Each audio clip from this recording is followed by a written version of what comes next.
जयसंगना प्रकल्प उपरा विद्यालय आज वार्षिक उत्सव विषय कौन कहे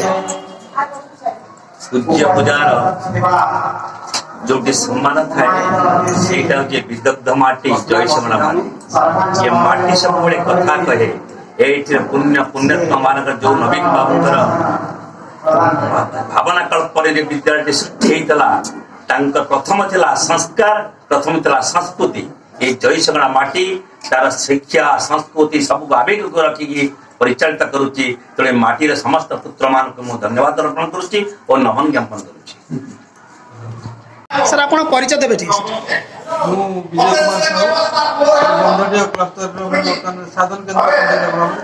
सर आज जयसंगना प्रकल्प उपविद्यालय जो वार्षिक उत्सव होती से विषय कौन कहे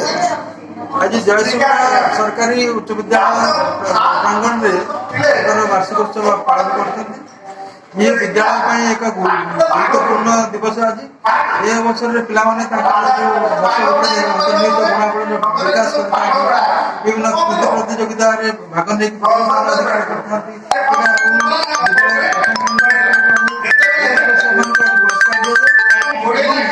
समस्त अभिभावक शिक्षक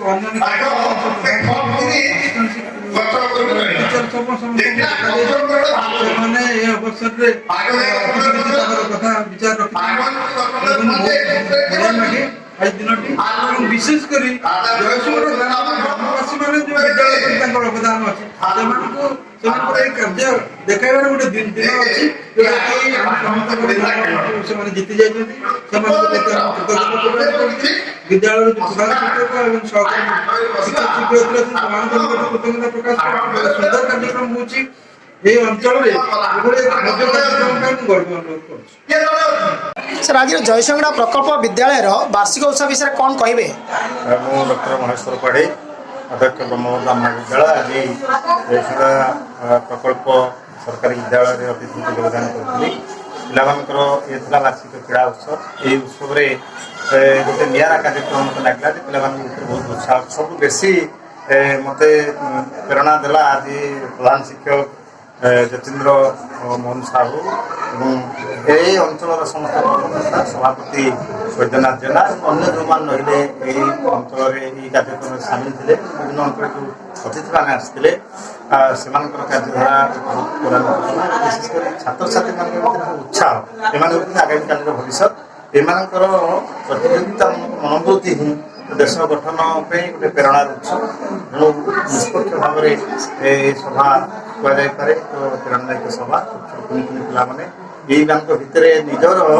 चपलता को निजर बाल्यावस्था को देखार गोटे सुजोग मिला से अंचल ग्रामवासी कर्मकर्ता शिक्षक शिक्षिका समस्त सामाजिक बंधु मान समस्त गभीर कृतज्ञता ज्ञापन करुच्ची प्रणाम मारुची करुणालय सर आप परिचय देवे ठीक सरकारी विद्यालय प्रधान शिक्षक सर आज वार्षिक उत्सव कौन कहे छात्र छात्री मान छात्र छात्री मानक कौन कह भगवान पाखे नवेदन कर आगामी दिन में